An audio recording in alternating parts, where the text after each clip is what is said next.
మనందరి మనసులో ఎప్పుడో ఒకప్పుడు మెదిలే ఒక ప్రశ్న, కాని దాన్ని మనం అంత సులువుగా పైకి అడగం. ఈరోజు ఆ ప్రశ్నకు సమాధానం తెలుసుకునే ప్రయత్నం చేద్దాం. అవును, ఇదే ఆ ప్రశ్న.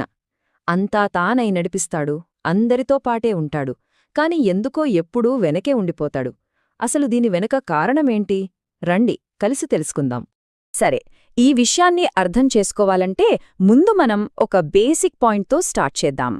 ఒక కుటుంబాన్ని నిలబెట్టడంలో అమ్మా, నాన్న ఇద్దరి పాత్ర చాలా పెద్దది, నిజానికి సమానమైనది. ఒకరి త్యాగం ఇంకొకరికంటే ఏమాత్రం తక్కువ కాదు. ఈ పోలిక చూడండి, ఎంత పవర్ఫుల్గా ఉందో. అమ్మ బిడ్డను 9 నెలలు కడుపులో మోస్తే నాన్న ఆ కుటుంబాన్ని ఏకంగా 25 భుజాల మీద మోస్తాడు. అంటే మోసే పద్ధతి వేరేమోగాని ఆ బరువు, ఆ బాధ్యత మాత్రం ఒక్కటే. సో పాయింట్ ఏంటంటే, వాళ్ళిద్దరి కష్టం సమానం, వాళ్ళిద్దరి ప్రేమ కూడా సమానం. ఈ ఒక్క విషయం మనం గుర్తుపెట్టుకుంటేనే ఆ తర్వాత మనం చూడబోయే తేడాలు మనకు ఇంకా బాగా అర్థమవుతాయి. మరి వాళ్ల త్యాగాలు సమానమైనప్పుడు వాళ్లకొచ్చే గుర్తింపులో ఎందుకంత తేడా? ఇక్కడే అసలు విషయం మొదలవుతుంది.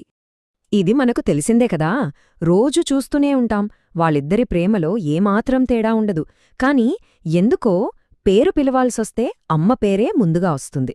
ఇది మాటల్లోనే కాదు, మన ఫీలింగ్స్లో కూడా ఇదే కనిపిస్తుంది.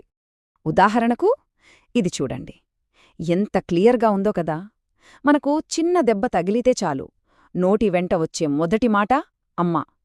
కాని ఏదైనా కావాలి అన్నప్పుడు, ఏదైనా అవసరం వచ్చినప్పుడు, అప్పుడు గుర్తొచ్చేది మాత్రం నాన్న.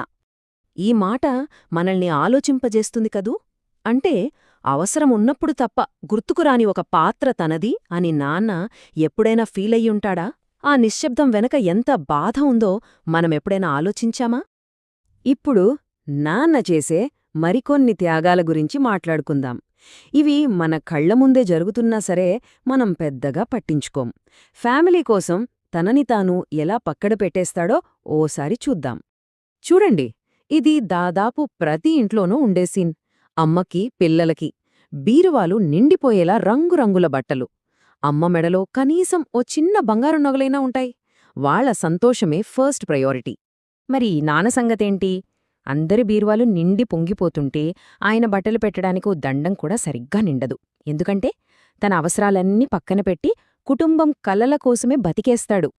ఇక ఆయన లగ్జరీల గురించి మాట్లాడితే, బహుశా ఆయన దగ్గరుండే అత్యంత విలువైన ఆస్తి ఏదైనా పండక్కి కట్టుకునే ఆ ఒక్క పట్టు పంచ మాత్రమేనేమో. ఇదొక్కటి చాలు ఆయనకు ఏది ముఖ్యమో చెప్పడానికి. ఈ ఒక్క మాట వింటే చాలు నాన్న ప్రేమేంటో, ఆయన త్యాగమేంటో అర్థమైపోతుంది.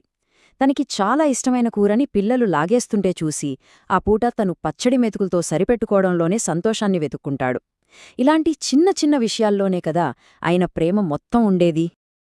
సరే, ఇప్పటిదాకా మనం చూశాం నాన్న ఎలా వెనకబడిపోయాడో, గుర్తింపులో, తనకంటూ వస్తువులుండటంలో, చివరికి ప్రేమను చూపించుకోవడంలో కూడా.